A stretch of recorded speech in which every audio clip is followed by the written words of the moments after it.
வணக்கம் தமிழ் உறவுகளை, நான் உங்கள் தமிழ் பேசுகிறேன். இன்னொரு காணொளி வாயிலாக உங்களை சந்திப்பதில் மிகவும் சந்தோஷம். இன்னைக்கு நம்ம என்ன பார்க்க போறோம்னா, சிஎஸ்கே வைத்த ட்விஸ்ட், கடுப்பான பஞ்சாப், கடைசியில் நடந்த சம்பவம். அதாவது சிஎஸ்கே அணியானது டேரில் மிச்சலை ஏலத்தில் எடுத்தபோது அதிரடி முடிவால் பஞ்சாப் கிங்ஸ் உரிமையாளர் பிரீத்தி சிந்தா அவர்கள் எரிச்சலடைந்தார். கிட்டத்தட்ட டேரில் மிச்சலை வாங்க போகிறோம் என்று பிரீத்தி சிந்தா அவர்கள் நினைத்த போது சிஎஸ்கே அணி எதிர்பாராத விதமாக விலை கேட்டு அதிரடி வைத்தது. நியூசிலாந்து அணியின் வீரர் டேரில் மிச்சலை வாங்க டெல்லி கேபிட்டல்ஸ், பஞ்சாப் அணிகள் இடையே கடும் போட்டியும் நிலவியது. இரண்டு அணிகளும் விடாப்பிடியாக இருந்ததால் டேரில் மிச்சலை விலை எகிரியது.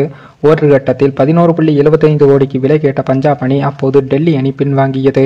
பஞ்சாப் கிங் அணியின் பிரீத்தி சிங் அவர்கள் அப்போது மகிழ்ச்சியுடன் இருந்தார். 11.75 கோடிக்கு டேரில் மிச்சலை வாங்கிவிட்டோம் என்று அவர் நினைத்தார். ஆனால் அப்போது விலை கேட்க துவங்கிய சிஎஸ்கே அணியானது அதை எதிர்பாராத விதமாக பிரீத்தி சிந்தா மீண்டும் விலை ஏறப் போகிறதோ என்று எரிச்சலடைந்தார். ஒருவேளை விலை ஏற்றத்தான் சிஎஸ்கே அணி விலை கேட்கிறதா என்று கூட பிரீத்தி சிந்தா நினைத்திருக்கலாம்.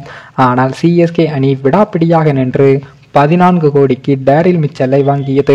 2024ஆம் ஆண்டு மினி ஏலத்தில் சிஎஸ்கே அணி அதிக விலை கொடுத்து வாங்கிய வீரர் டேரில் மிச்சல் தான். முன்னதாக மற்றொரு நியூசிலாந்து வீரர் ரச்சின் ரவீந்திராவை சிஎஸ்கே அணி வாங்கியது. அவரை 1,80,00,000க்கு சிஎஸ்கே அணி வாங்கியுள்ளது. அதே போல நியூசிலாந்து வீரர் டேரில் மிச்சலை 14 கோடி என்ற மிகப்பெரிய தொகைக்கு சிஎஸ்கே அணி போட்டி போட்டு வாங்கியது ரசிகர்களுக்கு ஆச்சரியமாகவே அமைந்துள்ளது. ஏனென்றால் கடந்த வருடம் எந்த அணியும் வாங்காததால் விலை போகாத அவரை இந்த முறை சிஎஸ்கே அணி இவ்வளவு பெரிய தொகைக்கு வாங்கியுள்ளது.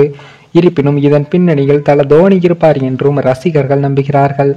ஏனென்றால் வேகப்பந்து வீச்சு ஆல்ரவுண்டரான அவர் 2023ஆம் ஆண்டு உலகக்கோப்பையில் தர்மசாலா நகரில் பேட்டிங்குக்கு சவாலான மைதானத்தில் நடைபெற்ற இந்தியாவுக்கு எதிரான போட்டியில் சதமடித்து நியூசிலாந்தின் வெற்றிக்கு போராடினார். அதைவிட மும்பையில் நடைபெற்ற முதல் செமிஃபைனலில் மீண்டும் இந்தியாவுக்கு எதிராக 7 விக்கெட்டுகளை எடுத்து மிரட்டிய சமி போன்ற அனைத்து பவுலர்களையும் மிகச் சிறப்பாக எதிர்கொண்டு அவர் சதமடித்தார்.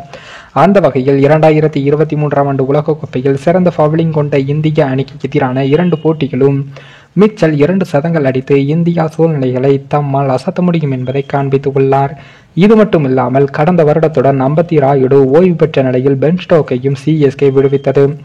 ஏனென்றால் மிடில் ஆர்டரில் நங்கூரமாக அதிரடியாக விளையாடக்கூடிய திறமை தேவைப்படும் நேரங்களில் மித வேகப்பந்து வீச்சாளராக செயல்படும் தன்மையும் கொண்டுள்ள காரணத்தாலேயே அவரை சிஎஸ்கே அணி இவ்வளவு பெரிய தொகை வாங்கியுள்ளது என்றும் சொல்லலாம்.